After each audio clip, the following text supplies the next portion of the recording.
সারা দেশে জেঁকে বসেছে শীত। ইতিমধ্যে প্রচণ্ড শীতের কারণে উত্তরের কুড়িগ্রাম, পঞ্চগড় সহ কোথাও কোথাও জনজীবনে নেমে এসেছে স্থবিরতা।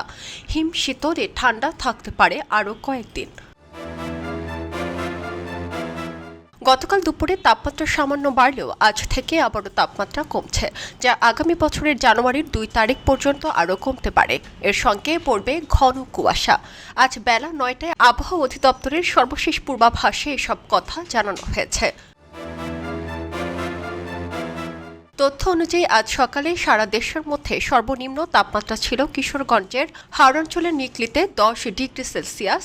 এ সময় রাজধানী ঢাকায় ছিল 13.8।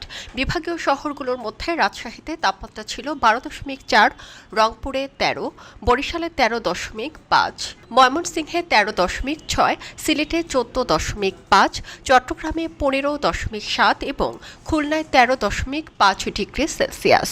সোমবার সকাল 9টা থেকে পরবর্তী 120 ঘন্টার আবহাওয়ার পূর্বাভাসে বলা হয়েছে, সোমবার মধ্যরাত থেকে সকাল পর্যন্ত সারা দেশের কোথাও কোথাও মাঝারি থেকে ঘন কুয়াশা পড়তে পারে, কোথাও কোথাও আবার দুপুর পর্যন্ত কুয়াশা থাকতে পারে। ঘন কুয়াশার কারণে বিমান চলাচল, অভ্যন্তরীণ নৌ পরিবহন এবং সড়ক যোগাযোগ ব্যবস্থা সাময়িকভাবে ব্যাহত হতে পারে। আবহাওয়া অধিদপ্তর জানিয়েছে, চলতি মাস জুড়ে শীতের প্রভাব অব্যাহত থাকতে পারে এবং শীতের অনুভূতি কমার তেমন সম্ভাবনা নেই। এতে সবচেয়ে বেশি ভোগান্তিতে পড়েছেন নিম্ন আয়ের মানুষ। পাশাপাশি হাওড়াঞ্চলে বোরো ধান আবাদের মৌসুম চলায় কৃষকরাও বাড়তি দুর্ভোগে পড়েছেন। সাধারণ মানুষের খুবই ভোগান্তি, শীতের যন্ত্রণা, মানুষ ঘরে বাড়িতে পারে না, কাজে বাড়িতে পারে না। অনেক ঠান্ডা, কুয়াশার মধ্যে কালকে গেছে, আজকে অনেক ঠান্ডা, গাড়ি মারি গেছে, হাত পা সব প্রবেশ হয়ে যাচ্ছে। অনেক ঠান্ডা, এই জন্য খুব কষ্ট হচ্ছে গাড়ি চালাতে আমাকে। আমার দিন মজুর যারা, আমাদের কাজ হচ্ছে না ঠিক মতো শীতের কারণে, কারণ কাজ করতে তো প্রচুর কষ্ট, কারণ শীতে আমরা পোশাক খুলতে পারি না ঠিক মতো করে। এদিকে তীব্র শীতে দেশের সব হাসপাতালে ঠান্ডাজনিত রোগে আক্রান্ত রোগী বাড়ছে। তীব্র শীতে মানুষ ডায়রিয়া সহ শ্বাসতন্ত্রের সংক্রমণজনিত সমস্যা, সর্দি, কাশি, ইনফ্লুয়েঞ্জা, গলা ব্যথা, টনসিলাইটিস, সাইনোসাইটিস, ল্যারিনজাইটিসে ভুগছেন।